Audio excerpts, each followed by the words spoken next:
ठीक है। अब केमिकल प्रॉपर्टीज ऑफ मेटल की बात करें तो केमिकल प्रॉपर्टीज ऑफ मेटल में दे रखा है सबसे पहली property what happen when metal react with air, या फिर किसी भी मेटल को अगर आप एयर में बर्न करते हो तो क्या होता है उसकी बात की हुई है। ठीक है, तो इसके पहले सबसे पहले तो ये आपको एक्टिविटी दे रखी है 3.9।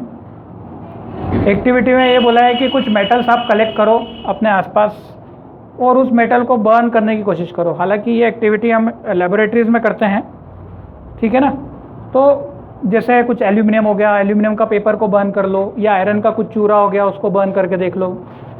तो यहाँ पर कुछ अलग अलग टाइप के मेटल्स को जब आप बर्न करते हो, ठीक है, तो बर्न करना मतलब अल्टीमेटली एनवायरनमेंट में क्या होती है, ऑक्सीजन होती है। जब आप किसी भी मेटल को बर्न करोगे तो वो अल्टीमेटली किससे रिएक्शन कर रहा है, ऑक्सीजन से रिएक्शन कर रहा है। तो बर्न करने से क्या होता है कि एयर के साथ रिएक्शन तेज हो जाती है। एयर तो हर जगह है, मेटल हर चीज़, एयर हर चीज़ को ख़राब करती है। कॉपर के साथ कॉपर को ख़राब कर देगी, आयरन के साथ तो तुम देखते ही हो आयरन को ख़राब कर देगी, परंतु उसका जो रेट होता है किसी के साथ बहुत जल्दी ख़राब कर देती है किसी मेटल को, और किसी मेटल को धीरे धीरे ख़राब करती है। सबसे ज़्यादा फास्ट आपने देखा होगा आयरन, आयरन बहुत जल्दी ख़राब हो जाता है, ठीक है। और क्यों ख़राब हो जाता है, हम बोलते हैं आयरन पे जंग लग गया। जंग मतलब उसको बोलते हैं रस्ट। रस्ट एक टाइप का आयरन ऑक्साइड होता है।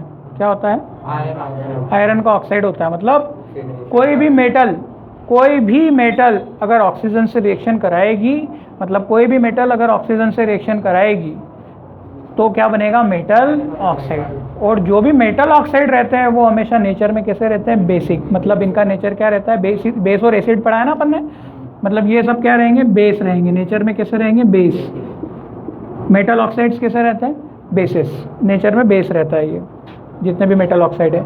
अच्छा, तो ये एक्टिविटी में बता रखा है कि जितने भी अगर आप ये इसको गर्म कर रहे हो आप, ठीक है, इसको जब आप गर्म कर रहे हो तो सारी सेम रेट से तो गर्म नहीं होती है। मतलब कोई जल्दी बर्न हो जाएगी, कोई धीरे बर्न होगी। अब कौन जल्दी बर्न होगा, कौन धीरे बर्न होगा, अब अपने को वो चीज़ बात नहीं करनी है।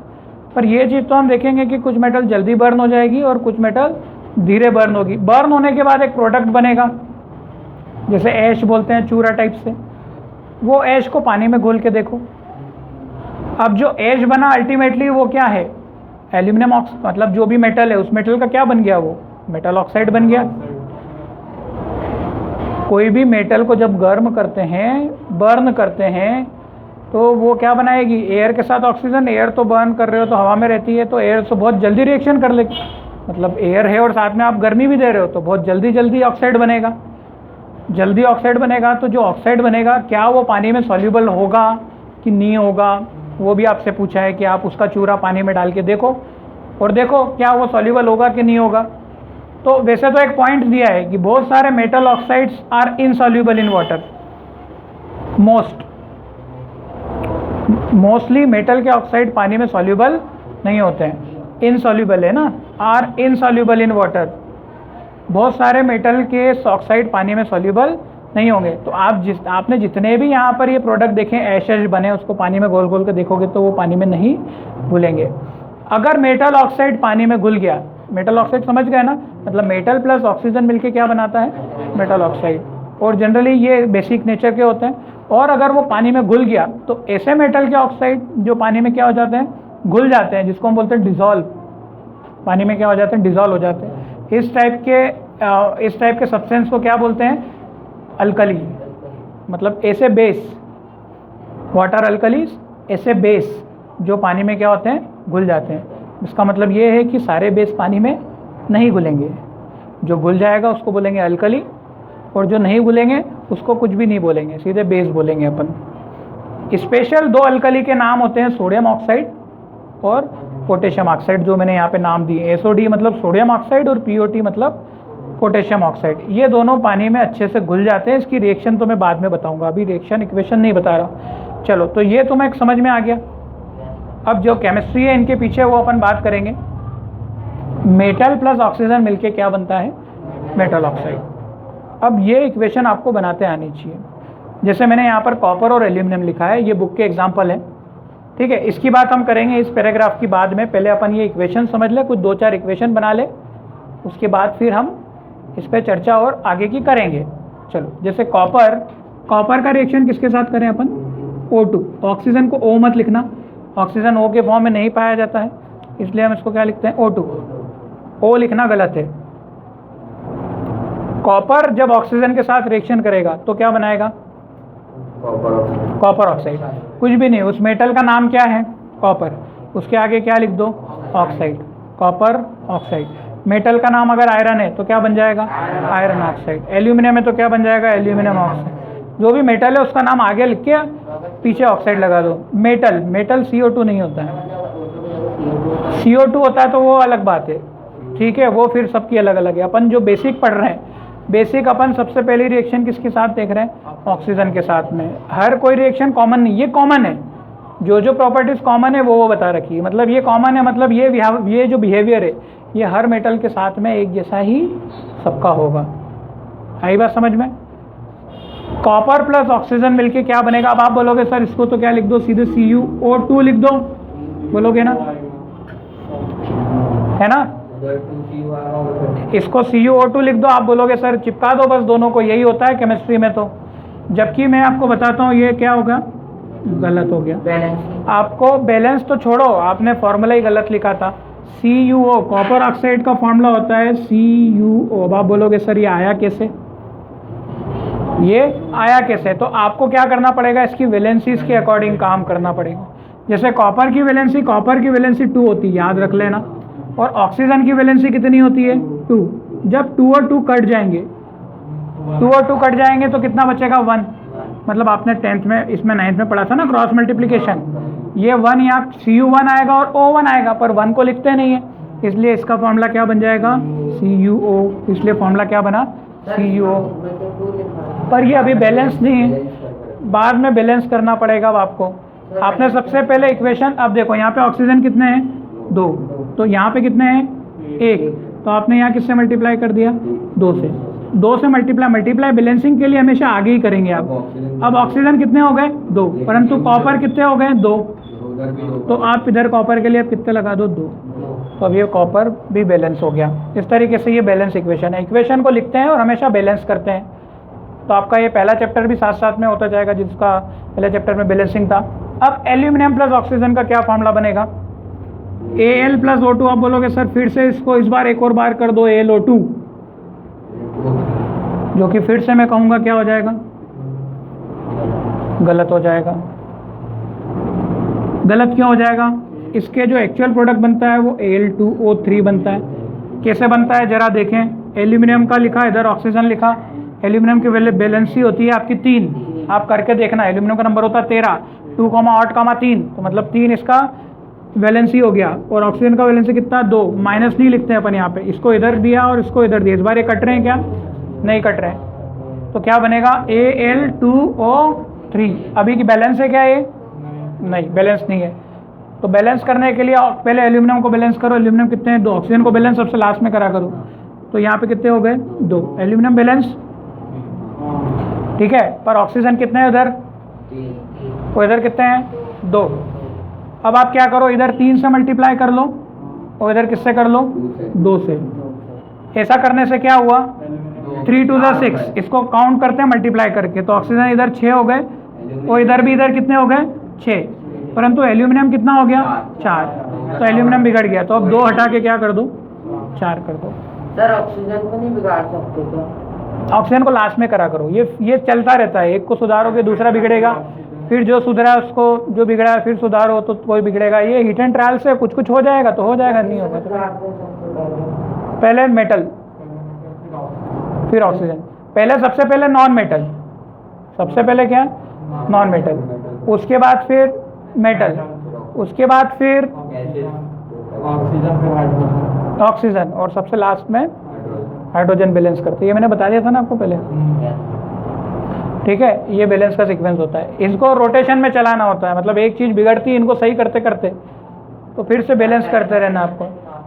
पहले नॉन मेटल, फिर मेटल, फिर ऑक्सीजन, फिर हाइड्रोजन। अब यहाँ नॉन मेटल कुछ भी नहीं है, इसीलिए अपन नॉन मेटल को नहीं किया, सीधे सीधे किसको नंबर लगा दिया, मेटल थी तो एल्यूमिनियम को बैलेंस पहले किया, फिर उसके बाद ऑक्सीजन पे अटैक किया, ऑक्सीजन के बाद फिर से देखा क्या फिर से बिगड़ गया है क्या कार्यक्रम, तो फिर से उसको सुधारा, तो जिसकी कमी पूरी थी वो कर दिया।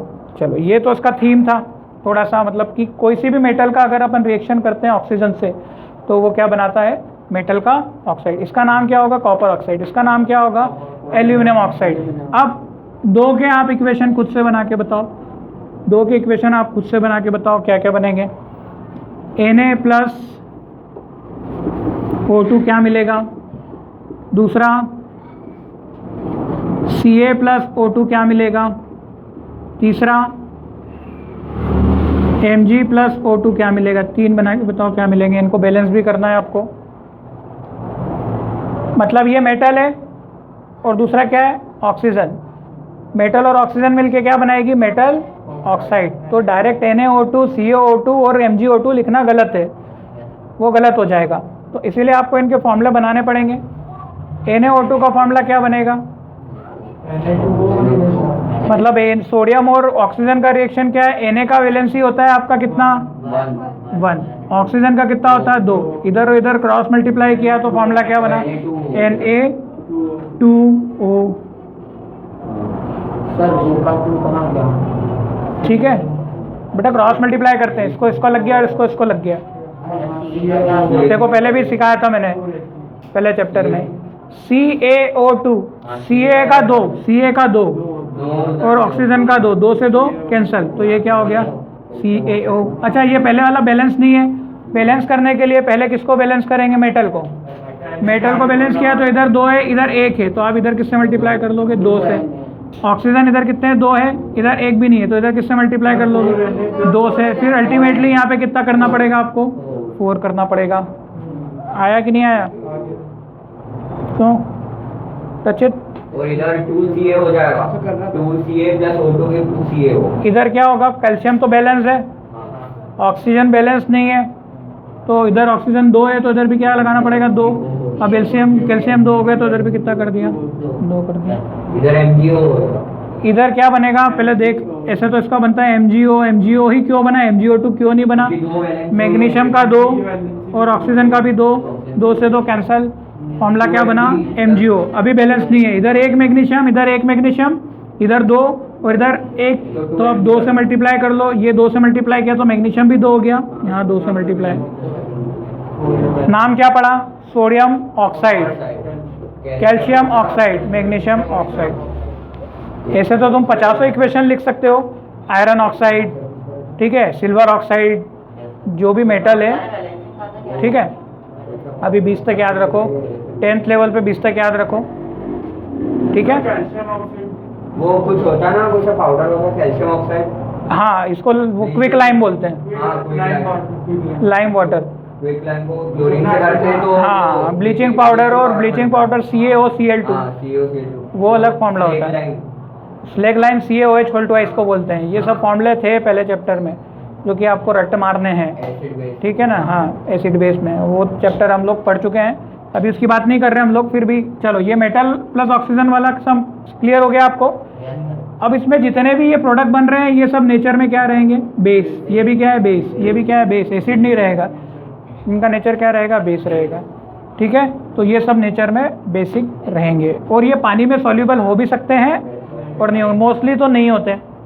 मुझे बस केवल ये 2 का ही याद है, ये दोनों पानी में सॉल्यूबल होते हैं। अच्छा यहाँ पर देखो, sodium oxide plus potassium oxide. Sodium oxide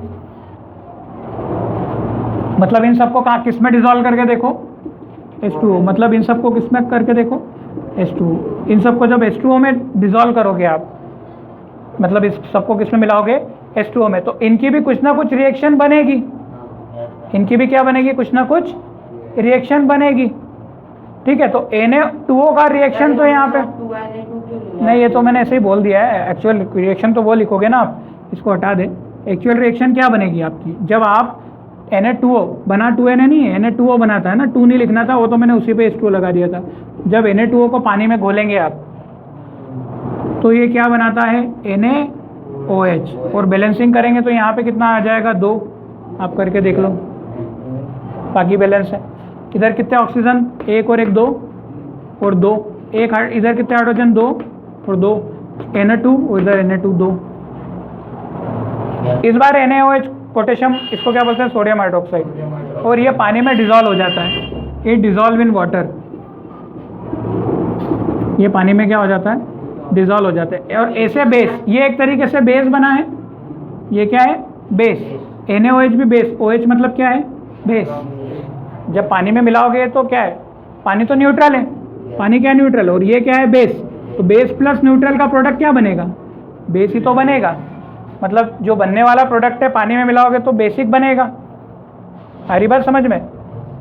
तो जो बेस बन रहा है वो पानी में डिजॉल्व हो जाएगा, किसका, केवल NaOH का और KOH का, बाकी के नहीं होते हैं। तो इसी किसी तरीके से, हाँ, बाकी के डिजॉल्व नहीं होते हैं, इसलिए इसको अल्कली नहीं कहते हैं।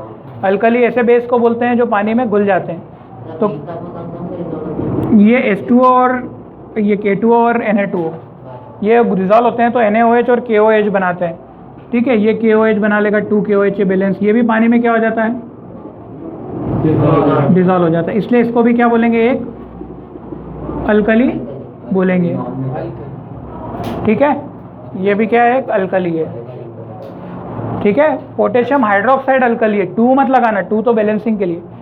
KOH एक अल्कली है, अल्कली किसको बोलते हैं, ऐसे बेसेस जो पानी में डिजॉल्व हो जाते हैं। और NaOH भी एक अल्कली है, हाँ, मेटल भी हो सकते हैं, नॉन मेटल भी हो सकते हैं, पर मेटल के हाइड्रोक्साइड को जनरली अल्कली बोलते हैं। बेसेस जनरली मेटल के साथ ही बनते हैं। कोई अभी ये तो पढ़े अपन पहले, ये एक चीज़ ख़त्म नहीं होती तो दूसरी पूछने लग जाता, पहले इसको ख़त्म तो करो, पहले टॉपिक को देखेंगे अपन। अच्छा, अब हाँ, यहाँ पर मैंने क्या लिखा है कि aluminium and zinc oxide, aluminium और जिंक ऑक्साइड क्या होते हैं, एल्यूमिनियम और जिंक ऑक्साइड ऐसे होते हैं। अच्छा, एक चीज़ ऐसी होती है कि जब तुम बेस के साथ बेस का रिएक्शन करोगे तो ये रिएक्शन नहीं देता है। हमारी बात समझ में? रिएक्शन होगी नहीं होगी रिएक्शन, ठीक है। तो वो तो डिपेंड करेगा कि कितना OH, इसका pH वैल्यू कितना है, उसके हिसाब से भी करता है। और सिमिलरली एसिड प्लस एसिड का भी रिएक्शन, नो रिएक्शन। सर अगर एक का बेस का pH वैल्यू ज़्यादा और एक का कम है तब फिर आपका रिजल्टेंट कुछ बन सकता है, वो उसकी बात हम नहीं कर रहे हैं। pH वैल्यू पे भी डिपेंड तो करेगा, पर वो इक्वेशन पे डिपेंड करेगा और बहुत सारी चीज़ें उसमें। पर अभी आप 10th लेवल में ऐसा याद रख लो कि बेस और बेस रिएक्शन करते हैं तो कोई रिएक्शन नहीं होती है, और एसिड मतलब NaOH और KOH को मिक्स कर रहे हो आप, तो आपका रिएक्शन कुछ भी नहीं होगा।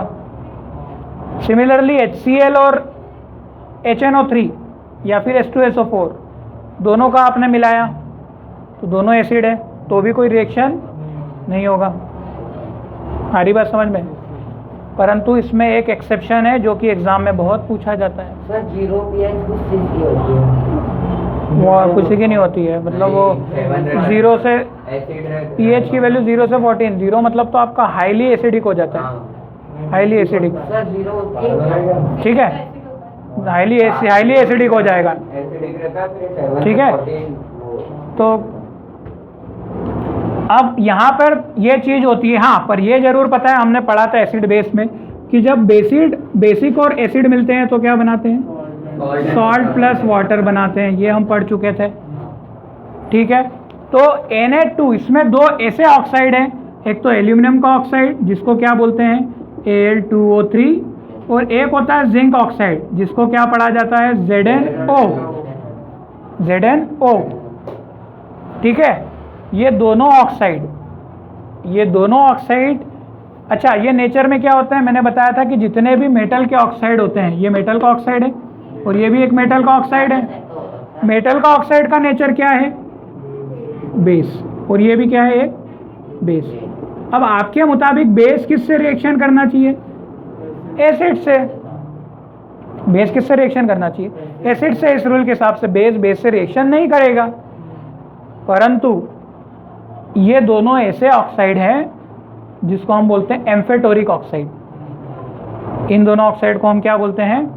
एम्फेटोरिक ऑक्साइड। ये दल बदलू है, एम्फेटोरिक ऑक्साइड। एम्फेटोरिक ऑक्साइड मतलब क्या? जब एसिड से रिएक्शन कराया जाता है तो ये बेस बन जाते हैं, और जब बेस से रिएक्शन कराया जाता है तो ये एसिड बन जाता है। फिर से दोहराता हूँ, हाँ, सॉल्ट एंड वाटर तो बनता ही है, ये दोनों रिएक्शन भी लिखी है मैंने। जैसे Al2O3 जब HCl से रिएक्शन करता है, ये एक एसिड है, तो क्या बन रहा है? AlCl3 plus H2O। ये कैसे आया AlCl3? आपको क्लियर है? मैंने बताया था क्रॉस मल्टीप्लिकेशन करके करना पड़ता है ये। तो एल्यूमिनियम और Cl3, हाँ, डिस्प्लेसमेंट डबल डिस्प्लेसमेंट करके था, क्रॉस मल्टीप्लिकेशन से ही। जैसे H2O तो बाहर निकल गया, अब एल्यूमिनियम और क्लोरीन से क्या बनेगा? एल्यूमिनियम क्लोराइड एक सॉल्ट है, इसकी वैलेंसी कितनी? 3, इसकी वैलेंसी कितनी? 1। तो आपने इधर और इधर कर दिया तो क्या बना? AlCl3। हर चीज़ क्रॉस मल्टीप्लिकेशन से ही बनती है। आपने सोचा कि बस चिपका देते हैं तो फिर वो गया, चिपकाने से आपकी इक्वेशन बैलेंस तो क्या, वो फॉर्मूला ही गलत हो जाएगा।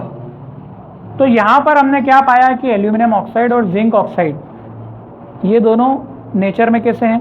बेस।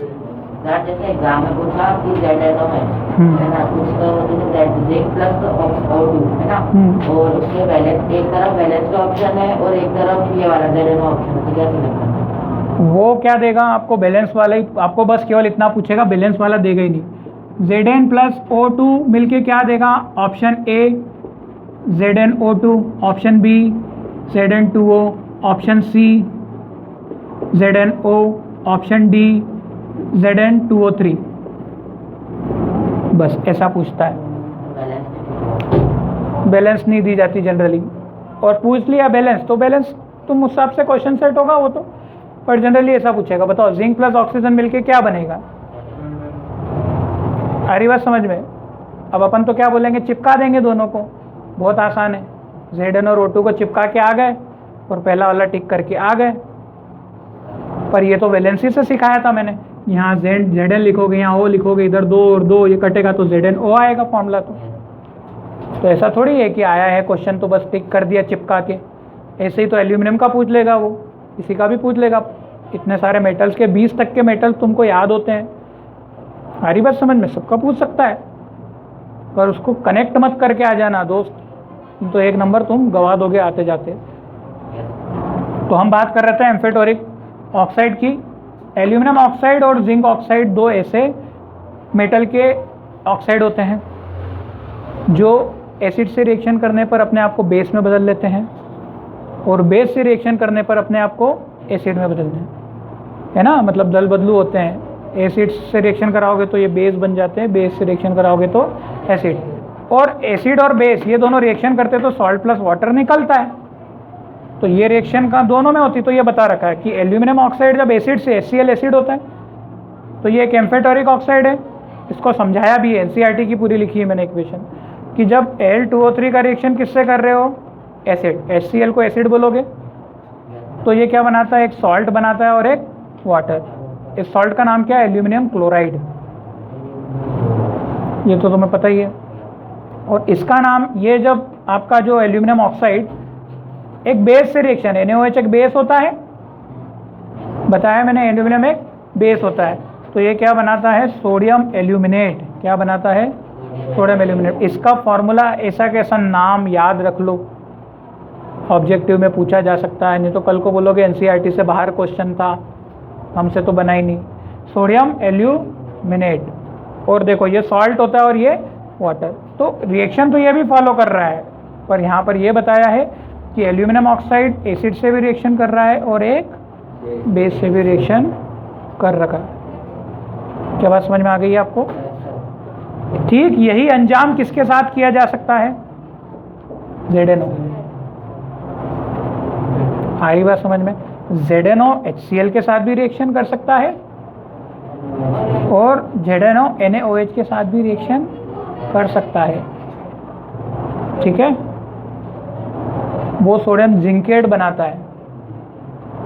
क्या बनाता है? Sodium zincate. ये शायद नाम पहले भी आया था, जिंकेट, उसमें केमिकल इक्वेशन। ठीक है, तो वो जिंक सोडियम जिंकेट बनता है, जैसे एल्यूमिनेट, ऐसे नाम दिए जाते हैं, एक दो याद रख लेने चाहिए आपको। चलो तो ये क्लियर हो गया आपको। एम्फेटोरिक ऑक्साइड दो होते हैं, एक एल्यूमिनियम ऑक्साइड और एक जिंक ऑक्साइड। अगर आपको पूछे तो आपको ये चीज़ पॉज कर दे, ये चीज़ आपको बताते आनी चाहिए। रुक जा। चलो अब आपका जो नेक्स्ट है दैट इज़ कुछ पॉइंट्स है इसमें मेटल के ही जो आपको याद रखना है, जो ऑब्जेक्टिव में पूछ सकते हैं इसको। तो जितनी भी मेटल होती है they do not react with oxygen with the same rate. सारी मेटल एक रेट के साथ, रेट मतलब कोई 5 मिनट में ऑक्सीजन से रिएक्शन कर लेगा, कोई 10 मिनट में कर लेगा, कोई हज़ारों दिन तक भी नहीं कर पाएगा। आ रही बात समझ में? तो सारे मेटल का रिएक्शन ऑक्सीजन के साथ अलग अलग होता है, ठीक है। जैसे लोएस्ट रिएक्टिव हो गया आपका गोल्ड हो गया, प्लेटिनियम, लोएस्ट रिएक्टिव गोल्ड। जैसे यहाँ पे एक पॉइंट भी दिया है, कि गोल्ड और सिल्वर तो कभी ऑक्सीजन से रिएक्ट भी नहीं करेंगे, कितना भी टेम्परेचर कर दो। एल्यूमिनियम वगैरह सब हो जाता है, तो एल्यूमिनियम वगैरह में कोई वो नहीं होता है, ठीक है। नहीं, वो तो तुरंत होता है एल्यूमिनियम। जैसे एल्यूमिनियम का तो आप जब बर्न करते हो एल्यूमिनियम फॉइल को, आप करके भी देख सकते हो। इवन आयरन का टुकड़ा बर्न नहीं होगा, पर आयरन की फीलिंग्स बर्न हो जाएगी जल्दी। तो बर्न करके वो क्या बनाएंगे, आयरन ऑक्साइड, एल्यूमिनियम ऑक्साइड, ऐसे बनाएंगे। अब वो डिपेंड भी करता है सॉफ्ट रहता फिर भी वो।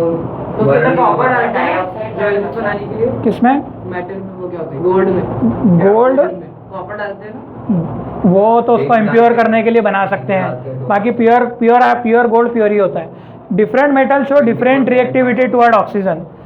मतलब यहाँ पर अलग अलग मेटल ऑक्सीजन के प्रति अलग अलग रिएक्टिविटी शो करती है। इसकी रिएक्टिविटी सीरीज है जो कि इसके बाद हमें देखनी है, अगली 2 क्लास में हम इसको देखेंगे, रिएक्टिविटी सीरीज, जिसके ऊपर से भी बहुत क्वेश्चन बनते हैं, शायद मैं पहले ही बता चुका हूँ, ठीक है। तो अलग अलग मेटल का एक रिएक्टिविटी सीरीज है जिसमें ऑर्डर कर दिया जाता है कि भाई ये होगी तो ये पहले करेगी, उसके नीचे कम, उसके नीचे और कम, उसके नीचे और कम, इस तरीके से एक सीरीज होती है जिसको रिएक्टिविटी सीरीज बोलते हैं। तो वो याद करनी पड़ती है आपको। Na मतलब सोडियम, K मतलब पोटेशियम, ये रिएक्ट बहुत विग्रसली करते हैं एयर के साथ। मतलब आप इसको ओपन रखते हो तो ये जल जाते हैं डायरेक्ट ही, इसीलिए इनको केरोसिन ऑयल में रखा जाता है। इनको किसमें, हाँ, इनको पानी में डालोगे तो जल्दी ब्लास्ट हो जाते हैं। इवन हवा में ये क्या हो जाते हैं, जलने लग जाते हैं। आप इसको ओपन एयर में रखते हो तो भी क्या हो जाता है, जलने लग जाता है। ये तो बचपन से पढ़ते आए कि इनको हम केरोसिन ऑयल में क्यों लगते हैं, क्योंकि बहुत हाईली रिएक्टिव होते हैं, हाईली रिएक्टिव होते हैं। यू फेंक देते हो, फट जाता है। नहीं, यूज़ ये देखो, हर चीज़ का यूज़, मेटल्स का यूज़ इनको बर्तन वगैरह और इनका बनाने में नहीं होता है। मेटल वगैरह तुम ऐसा मत सोचो कि इससे बर्तन बन जाएंगे, गहने बन जाएंगे, ठीक है, इससे वायर बन जाएगा, ठीक है। नहीं, ये सोडियम और पोटेशियम बस एक मेटल है। अब इसकी ज़रूरत जिसको पड़ेगी उसके हिसाब से काम किया जाएगा। नहीं पड़ी तो नहीं पड़ी। इनके प्रोडक्ट जैसे NaOH काम आता है बहुत सारी रिएक्शन के, तो सोडियम का प्रोडक्ट काम आता है। सोडियम काम नहीं आ रहा है तो सोडियम हाइड्रोक्साइड तो काम आ रहा है, पोटेशियम हाइड्रोक्साइड काम आ रहा है। नमक में सोडियम है तुम्हारा, वो तो काम आ रहा है, उसके बिना तो जीवन ही नहीं गुजारा हो सकता, ठीक है। मेटल ऑक्साइड लेयर, एक और चीज़, ये चीज़ याद रखना कि हर एक मेटल में एक ऑलरेडी एक ऑक्साइड की लेयर बन जाती है। हर एक मेटल में मेटल की ऑक्साइड लेयर बन जाती है। क्यों? क्योंकि हवा में तो लेयर बन जाएगी। अब एक बार जब लेयर बन गई तो वो लेयर आगे लेयर को बनाने से रोक देगा। मतलब अल्टीमेटली, हवा में बनती है। अरे बेटा, आयरन का टुकड़ा अगर तूने यहाँ रखा है तो इस पे क्या है, इस तरीके से एक लेयर चढ़ गई। अब ये लेयर में अब वापस से रस्ट आएगा तो ये लेयर इसके ऊपर ही चढ़ेगी, तो एक तरीके से ये क्या हो गया, सेफ हो गया। तो कई बार ऐसा होता है कि जंग लगने के बाद लेयर तो उसके ऊपर ही लगेगी, जो ऑक्साइड लेयर है उसी के ऊपर ही जंग। आपका आयरन तो उसके अंदर नहीं जा रही है। आप ज़्यादा ही पानी में रख दोगे तो पानी में अंदर वो अंदर भी कर देगा, पर जो हवा में रहता है तो एक लेयर बन जाती है, उसके बाद अंदर का आयरन बचा है। फिर आप उसको घिसते हो रेंज माल से, है ना, उससे घिसते हो तो वापस वो क्लीन भी हो जाता है। पर उसको घिसना नहीं चाहिए, क्योंकि अगर आपने घिस दिया तो वापस से क्या हो जाएगा, लेयर चढ़ जाएगी। फिर आपका वो जो एक लेयर तो गई सही, हाँ, दूसरी एक लेयर खत्म होगी, फिर दूसरी खत्म कर दोगे तुम, ऐसे तो बचेगा ही नहीं आपका जो भी आपका आयरन का पीस है। हाँ, आयरन जो खुद होता है वो बर्न नहीं करता है हीटिंग में, बट आयरन फिलिंग्स मतलब आयरन के टुकड़े स्प्रिंकल तरीके से बर्न करते, चर ऐसे बर्न हो जाते हैं। ये एक छोटा सा पॉइंट था। Silver and gold do not react with oxygen even at high temperature, ये पॉइंट भी कवर कर लिया। ये हाईली अनरिएक्टिव होते हैं, ये हाईली अनरिएक्टिव होते हैं। इनको सड़ाना बहुत मुश्किल है। ऑक्सीजन सबको सड़ा देता है, मेटल को सड़ा के मेटल ऑक्साइड बना देता है, खाने को सड़ा के रेंसिड कर देता है। तभी वो गोल्ड और सिल्वर का अभी हाँ, ऑक्सीडेशन वाला ऑक्सीजन हमारे लिए जरूरी है, पर बस अपने उतना मुसीबत भी पैदा करता है। सिमिलरली अब यहाँ पर एक और चीज़ रखी है कि ये ऑक्सीडेशन को बचाए कैसे। तो एक प्रोसेस है जिसको बता रखा नाम एनोडाइजिंग। एनोडाइजिंग क्या प्रोसेस का नाम दिया है? It is the process of forming thick layer of aluminium on metal, aluminium oxide on metal. Aluminium oxide की क्या है, एक आप लेयर बना देते हो, ठीक है। एल्यूमिनियम ऑक्साइड होता है एक्चुअली, किसकी लेयर बना देते हो आप? एल्यूमिनियम ऑक्साइड की, पर यहाँ एल्यूमिनियम लिखा है बुक में तो मैंने भी एल्यूमिनियम लिख दिया। इस प्रोसेस में क्या किया जाता है? अच्छा, ये प्रोसेस किस लिए की जाती है? ताकि मेटल में कोरोजन को क्या कर दे, स्टॉप कर दे। इसके बाद aluminium is made at anode. इस प्रोसेस के अंतर्गत एल्यूमिनियम को किस पर रखा जाता है? एनोड। मतलब एल्यूमिनियम को क्या बनाया जाता है? पॉजिटिव बनाया जाता है। एनोड मतलब पॉजिटिव। एनायन नेगेटिव होते हैं, एनायन नेगेटिव होते हैं, पर एनोड क्या होता है? पॉजिटिव। और कुछ इलेक्ट्रोलाइज किया जाता है और जिसके ऊपर परत चढ़ाई जाएगी एल्यूमिनियम, वो जिसके ऊपर, जिस मेटल के ऊपर एल्यूमिनियम चढ़ाना है उसको अपन कुछ नेगेटिव पे रखेंगे। एनीवेज, अब ये मेथड पे अपने को देखना नहीं है। इस प्रोसेस में क्या होता है कि जो इस प्रोसेस में इलेक्ट्रोलाइज किया जाता है, इलेक्ट्रोलाइज मतलब एक पॉजिटिव होता है, एक नेगेटिव होता है, कैथोड बनता है, कैनोड बनता है, और फिर वहाँ पे कुछ एल्यूमिनियम ऑक्साइड बनता है। एल्यूमिनियम ऑक्साइड का डाई कर सकते हैं। डाई मतलब पुताई। वो पुताई कर देते हो आप किसी भी आर्टिकल के ऊपर जिसके ऊपर करना होता है। तो इतना डिटेल में नहीं जाना है आपको इसमें। एनोडाइजिंग याद रखना है कि एक प्रोसेस होती है जिसमें अपन थिक लेयर किसकी बनाते हैं? एल्यूमिनियम की बनाते हैं। जिस एल्यूमिनियम फिर क्या कर लेता है, मतलब मेटल को सेव कर रहा है। ख़राब तो वो भी होगा, ऐसा नहीं है कि वो ख़राब नहीं होगा, परंतु आपकी मेन मेटल ख़राब नहीं होगी। मेन मेटल जो है वो ख़राब नहीं होगी, उस समय वो लेयर ख़राब होगी। जैसे मोबाइल कवर, मोबाइल कवर क्या कर रहा है? स्क्रीन गार्ड स्क्रीन को बचा रहा है, परंतु वो खुद तो ख़राब हो रही है ना। आपकी जो गार्ड है वो तो ख़राब हो रहा है। अब वो एक बार, एक टाइम के बाद वो खुद भी क्या हो जाएगा? ख़राब हो जाएगा और आपकी फिर स्क्रीन को डैमेज करेगा। तो ठीक इसी तरीके से ये स्क्रीन भी कब तक टिकेगी? एक ना एक दिन तो इसको भी समय के साथ गुजरना ही है। तो कुछ भी चीज़ परमानेंट नहीं है। फिर आप दूसरी तो क्या, फिर वापस से कंपनी में थोड़ी ना, जैसे बहुत सारे आपने देखा होगा एक क्रोम प्लेटिंग भी होता है, क्रोमियम के पानी भी चढ़ाते हैं इसमें। एनोडाइजिंग अलग है। हाँ, जैसे बहुत सारे आपने टेप देखे होंगे, टेप होते हैं, नल होते हैं, नल पानी के, उस पर वो दिखते हैं यार ये तो बहुत सारे बहुत अच्छा है, पर कुछ दिन बाद देखो तो सड़ जाता है। ऐसा लगता है यार हमने लिया था तो ऐसा लग रहा था कि मेटल है, चमक रहा है तो चांदी का ही होगा, पर बाद में देखा तो 2-3 महीने बाद वो तो काला पड़ने लगा। एक्चुअली वो मेटल की लेयर होती है जो कि प्लास्टिक पे भी कर दी जाती है, ठीक है ना। हाँ, सब पे कर सकते हैं आप लेयर। तो वो तो तरीके होते हैं, देर आर सम। स्टील की कोटिंग चढ़ती ना। हाँ, सब तरीके की कोटिंग होती है। अब बहुत होता है सब, ठीक है। पर अपना ये कॉन्सेप्ट एनोडाइजिंग अलग है। अपने को इसमें एल्यूमिनियम के रिस्पेक्ट में बात करनी थी तो अपन ने उसके बारे में बात कर ली। तो ये वाली चीज़ अपने यहाँ तक की काफ़ी है। इसके लिए आगे की रिएक्शन हम पढ़ेंगे कि मेटल किस तरीके से वाटर से रिएक्शन करती है, ठीक है। How metal react with water, ठीक है। तो कैसे रिएक्शन करती है वो बात देखेंगे अपन।